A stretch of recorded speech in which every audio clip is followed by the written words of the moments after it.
태권도 그거 그냥 발펜싱 아냐? 차라리 프랑스 펜싱이나 일본 유도를 보는 게 낫지. 요새 그거 누가 봐? 여기 프랑스의 한 대학에서 스포츠 심리학을 가르치는 교수님이 이런 이야기를 하고 있습니다. 그 앞에서 의아한 표정을 짓고 있는 한 프랑스 여성이 있는데요. 이 여성으로 인해 교수님의 생각이 완전 뒤바뀌게 됩니다. 어떤 사연인지 한번 들어보겠습니다. 안녕하세요. 저는 엘로디 듀부아입니다. 소르본 대학에서 스포츠 심리학 박사과정을 밟고 있는 28살 프랑스 여성이에요. 저는 한국과 관련한 특별한 경험을 하나 가지고 있는데요. 3, 4년 전쯤 제가 논문 주제를 정해야 했는데 도대체 어떤 걸 하면 좋을지 몰라 고민을 하고 있을 때였어요. 그런데 에펠탑 앞에서 우연히 봤던 한 장면을 통해 제 논문 주제는 물론이고 제 인생 자체가 바뀌었던 것 같아요. 그날은 제 친구 미아의 제안으로 에펠탑 앞에서 열리는 공연을 보러 가기로 했었거든요. 미아는 며칠 전부터 그 공연을 본다고 들떠 있었는데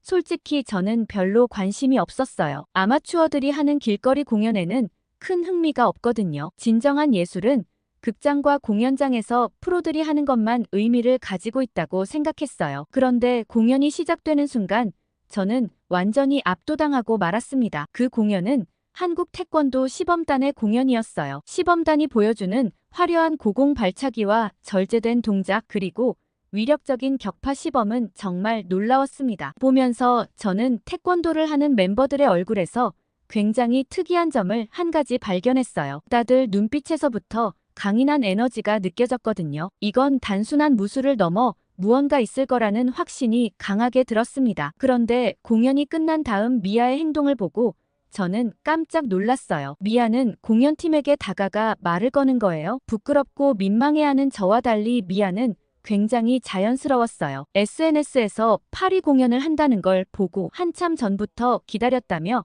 선물을 받아달라며 선물을 내밀었어요. 그러자 공연팀인 지훈 씨는 우리 공연을 재밌게 봐줘서 고맙다고 얘기하며 어땠냐고 물어봤습니다. 그러자 미아는 완전 콧소리를 잔뜩 섞은 목소리로 최고라며 호들갑을 떨더라고요. 옆에서 멀뚱멀뚱 서 있는데 갑자기 제 의견도 묻는 게 아니겠어요? 저는 무슨 말을 해야 하나 당황스러워서 아무 말도 못하고 있었습니다. 그러자 지훈 씨는 너무 좋아서 아무 말도 안 나오는 거 맞죠? 라고 얘기하며 나중에 생각 정리해서 SNS로 알려달라며 자기 SNS 주소를 알려주더라고요. 저는 얼떨결에 알겠다고 하고선 돌아왔어요. 아니 좋다는 말 말고 무슨 말을 해야 하나 갑자기 고민스러웠습니다. 스포츠 심리를 연구하는 사람인 만큼 좀 더 학술적인 용어를 섞어서 보낼까 머릿속이 복잡했죠. 집에 돌아가자마자 태권도의 역사와 올림픽에서의 위상에 대해 찾아보게 되었습니다. 그런데 태권도는 정말 놀라운 점이 하나 있더라고요. 여느 스포츠와 다른 엄청난 장점이 있었어요. 태권도는 딱히 대단한 준비물이 필요하지 않아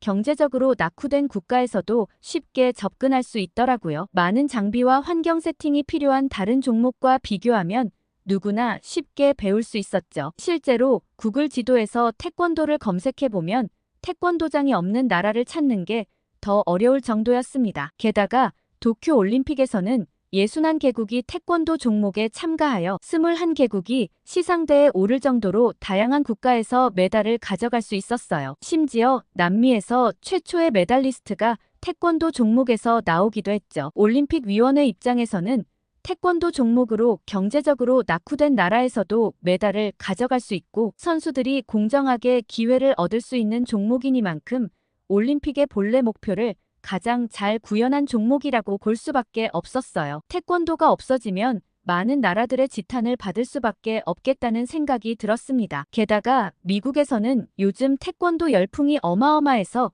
태권도장을 대기하고 들어간다는 얘기까지 있더라고요. 그러면서 저는 이런 태권도의 매력이 궁금해지기 시작했고 이걸 바로 논문 주제로 써야겠다고 생각했어요. 저는 지훈 씨에게 연락해 오늘 공연은 정말 좋았는데 사실 더 좋은 건 태권도라는 운동 자체를 알게 된 것 같다고 얘기했어요. 공연 후에 태권도에 대해 이것저것 찾아봤는데 놀라운 점이 한두 가지가 아니었다고 말이죠. 다음에 기회가 되면 한번 태권도에 대해 더 알려달라고 얘기했고 지훈 씨는 태권도를 알릴 수 있는 자리라면 얼마든지 좋다며 흔쾌히 알겠다고 얘기했죠. 그렇게 지훈 씨의 SNS를 구경하는데 저는 깜짝 놀랐어요. 지훈 씨는 국가대표 태권도 시범단으로 활동하고 있는 것 같았습니다. 세계 각국에서 이렇게 태권도 퍼포먼스를 하는 것 같았죠. 지훈 씨의 영상을 보면서 태권도라는 운동이 정말 멋있다는 생각을 하게 되었어요. 그리고 다음날 저는 지도 교수님께 찾아가 태권도 선수들의 심리적 준비 과정에 대해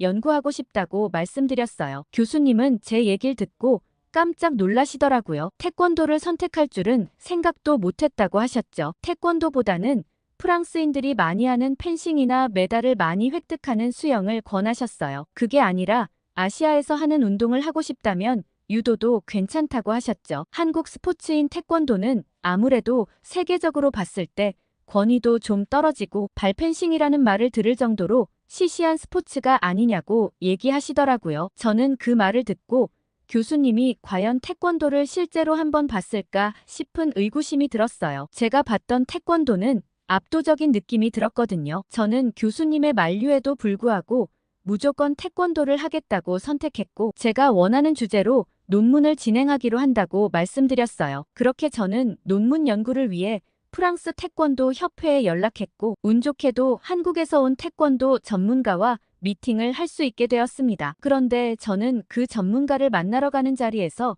깜짝 놀라고 말았어요. 제가 전혀 상상도 못한 인물이 그 자리에 있었거든요. 바로 지훈 씨였죠. 지훈 씨로부터 태권도에 대한 놀라운 사실을 알게 되었습니다. 생각보다 역사가 굉장히 깊은 스포츠였더라고요. 태권도의 뿌리는 신라시대의 화랑도 정신에서 시작되었는데 단순한 무술이 아닌 정신 수양과 국가 방위를 위한 종합적인 훈련 체계였다는 점이 매우 인상적이었어요. 특히 강인한 의지와 인내 그리고 충성과 같은 가치관이 현대 태권도에도 이어지고 있다는 점이 놀라웠어요. 게다가 한국인들의 태권도에 대한 사랑은 어마어마하더라고요. 한국인들에게 가장 많이 수련되는 무술로 지훈 씨 역시 어렸을 적부터 태권도장에 다녔다고 했어요. 한국 어린이들은 아마 절반 이상 정도 태권도 학원을 다녀본 경험이 있을 거라고 했죠. 그때 제 머릿속으로 뭔가 하나 스쳐 지나갔습니다. 한국 어린이들이 굉장히 인내심이 강하고 예의가 바르다는 내용의 기사였는데 그것과 태권도와의 연관성도 있지 않을까 생각해 보았죠. 태권도에 대한 해박한 지식과 열정 가득한 모습으로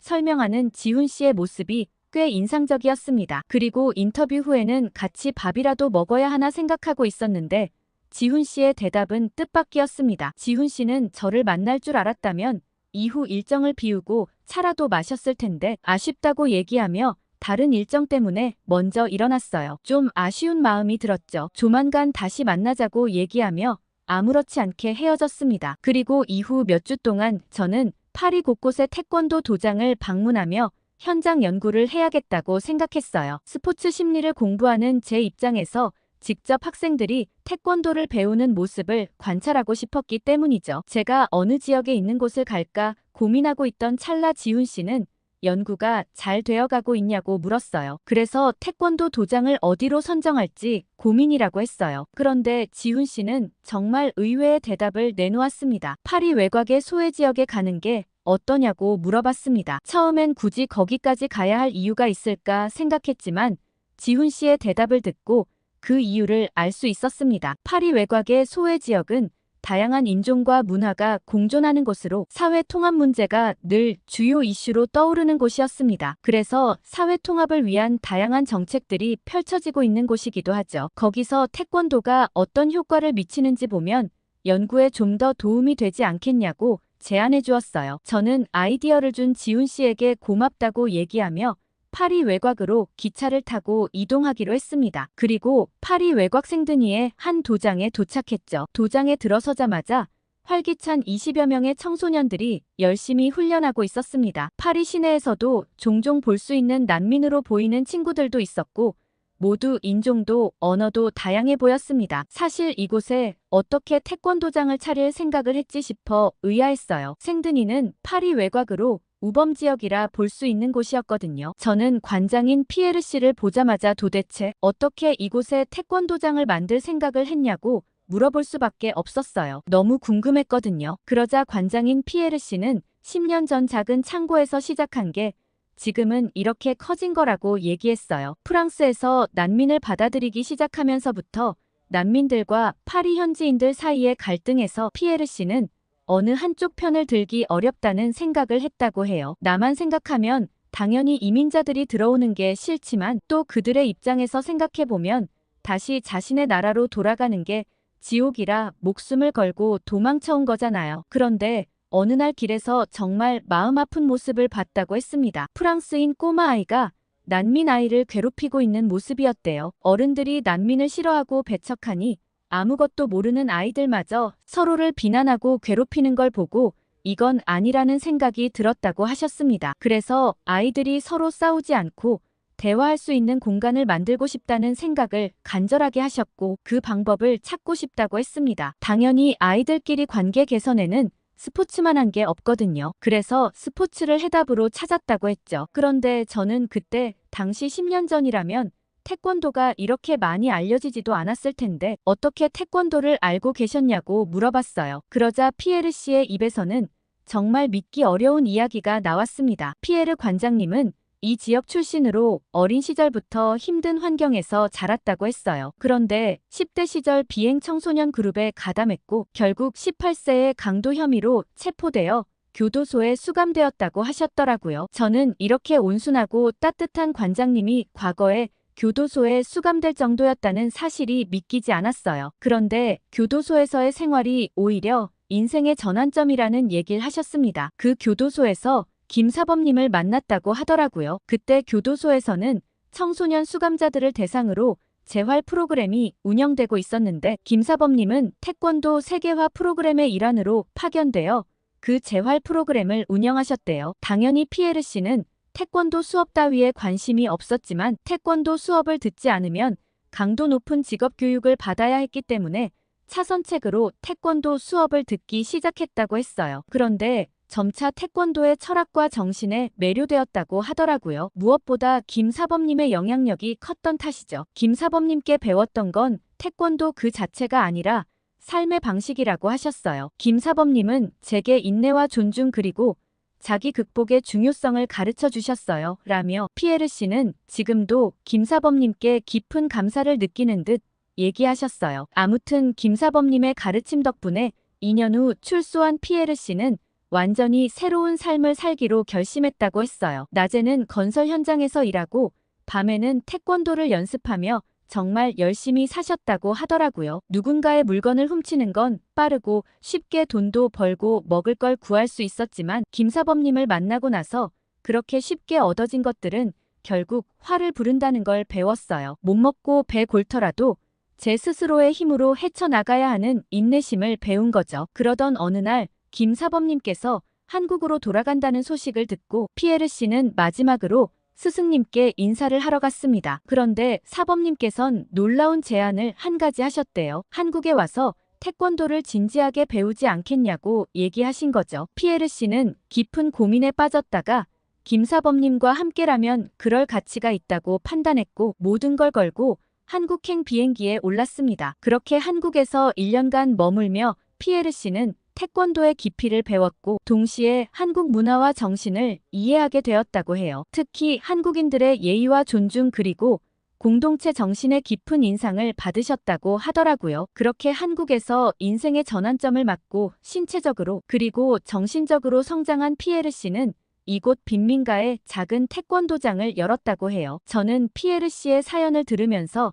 감탄할 수밖에 없었습니다. 당연히 처음에 아이들은 그저 시간을 때우러 왔지만 피에르 씨는 한국어 인사법을 가르치고 한국의 역사와 문화에 대해 이야기해 주었대요. 그러던 어느 날 아이들이 점차 바뀌기 시작했다고 했습니다. 태권도를 통해 아이들은 자신감을 얻고 서로 존중하는 법을 배웠다고 해요. 한참 얘기를 나누고 있는데 이제 막 도착한 남자아이가 관장님께 굉장히 예의 바르게 인사를 하고 들어가더라고요. 저는 저 친구는 처음부터 잘했을 것 같은데요? 라고 얘기하자 피에르 씨는 그저 웃으셨어요. 아메드는 시리아 난민 출신으로 처음에는 말도 통하지 않고 적응하기 힘들어했대요. 하지만 태권도를 통해 자신감을 얻었고 프랑스어도 빠르게 늘어서 이제는 도장의 다른 아이들과도 잘 어울리고 얼굴도 많이 밝아졌다고 했어요. 저는 피에르 씨와의 대화를 통해 태권도는 단순한 운동이 아니라 사람을 변화시키는 힘이 있다는 걸 깨달았습니다. 여느 스포츠가 가질 수 없는 단단한 무언가가 있다고 생각했죠. 그렇게 피에르 씨와 인터뷰를 마무리하고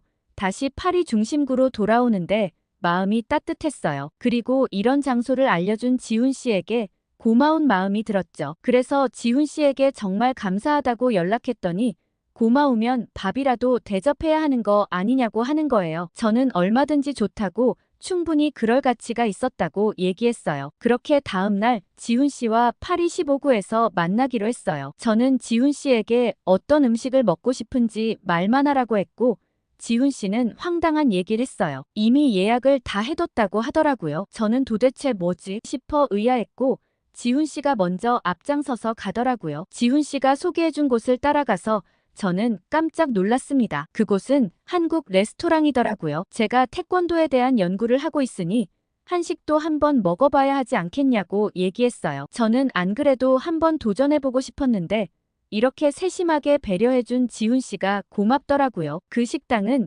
2019년부터 2023년까지 무려 4년 동안이나 미슐랭 스타를 받은 곳이었어요. 나중에 알고 봤더니 예약하기도 굉장히 어려운 곳이더라고요. 식당 이름은 사계절이라는 곳이었는데 한국에선 사계절이 각각 뚜렷하게 나타난다고 하더라고요. 지훈 씨는 한국에서 겪는 사계절은 모두 굉장히 아름답다고 했어요. 식당 이름답게 메뉴도 봄, 여름 그리고 가을, 겨울이었어요. 그런데 자리에 앉자마자 내어오는 물을 보고 저는 꺼림칙하다는 생각이 들었어요. 생수가 아니라 약간 갈색 물이더라고요. 그냥 물과 달리 냄새도 구수한 냄새가 났는데 상한 거 아닌가 싶은 생각이 들 정도였습니다. 그런데 지훈 씨는 아무렇지 않게 물을 벌컥벌컥 마시는 걸 보고 혹시 상한 걸 눈치채지 못한 건가 싶은 생각이 들더라고요. 그래서 지훈 씨에게 괜찮냐며 물이 조금 상한 것 같다고 조용히 얘기했어요. 그러자 지훈 씨는 크게 웃더라고요. 혹시 이게 상했다고 생각하냐고 했어요. 이어지는 지훈 씨의 말은 놀라웠죠. 그건 상한 게 아니라 보리차라고 한국에서는 그냥 물을 주기도 하지만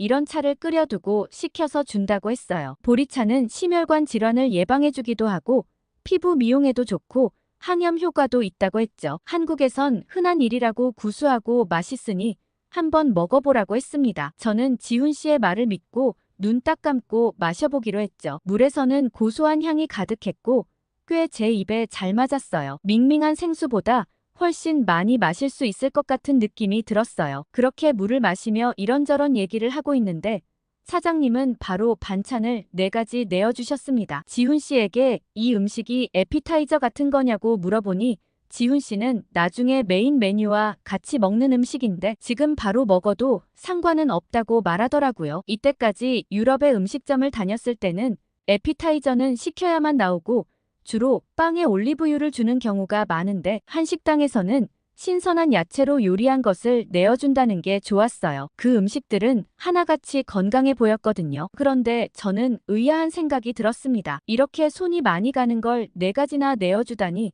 하나하나마다 가격이 꽤 나갈 것 같았거든요. 지훈 씨에게 이건 시키지도 않았는데 나오는 거냐고 물으며 가격이 얼마 정도 하냐고 물어봤어요. 그러자 지훈 씨는 이거 굉장히 비싸니까 자기가 다 낼 거라고 얘기하더라고요. 저는 말도 안 된다며 오늘은 내가 사기로 했으니 얼마가 나오더라도 내가 다 낸다고 했습니다. 저희 대화를 우연히 사장님께서 들으셨는지 메뉴판을 갖다 주시며 이건 다 공짜라고 얘기했어요. 저는 공짜라는 말에 의아해서 왜 공짜로 주시냐고 물어봤더니 아가씨가 예뻐서 공짜로 주는 거라고 하더라고요. 저는 도대체 이 4가지 음식의 가격이 어떻게 되는지 궁금했고 메뉴판을 열심히 살펴봤어요. 그런데 메뉴판에도 나오지 않는 거예요. 제가 메뉴판을 뒤져보자 사장님은 크게 웃으시며 제게 진실을 얘기해 주셨습니다. 한국 식당에서는 이런 반찬이 그냥 나온다고 했어요. 서비스 음식이라며 누구도 이 반찬을 돈 내고 사 먹지 않는다고 했죠. 그러면서 더 먹고 싶으면 얼마든지 얘기하면 더 줄 수 있다고 걱정 말고 먹으라고 했어요. 저는 사장님의 얘기를 듣고 깜짝 놀라면서도 저를 놀린 지훈 씨가 재미있었죠. 이런 정성스러운 음식이 모두 공짜라니 믿기질 않았어요. 지훈 씨는 여기 반찬은 매일매일 그날의 식재료에 따라 달라지는데 오늘은 오이 무침에 장조림 그리고 가지볶음과 콩나물 무침이라고 얘기해줬어요. 매일 그날의 식재료에 따라 달라지다니 굉장히 신선한 재료를 쓴다는 생각이 들었고 얼른 먹고 싶었죠. 그렇지만 원래 밥과 함께 먹는 음식이라니 저는 한국의 법칙을 그대로 따르고 싶어 기다렸어요. 그러면서 메인 음식을 시키려 메뉴판을 보는데 메뉴가 너무 많아 좀 어렵더라고요. 지훈 씨는 어려우면 자기가 직접 골라준다고 얘기했고 저는 매워도 괜찮으니 여기서 맛있는 음식이나 한국 사람들이 많이 먹는 음식을 먹어보고 싶다고 얘기했어요. 그렇게 지훈 씨에게 메뉴를 맡기고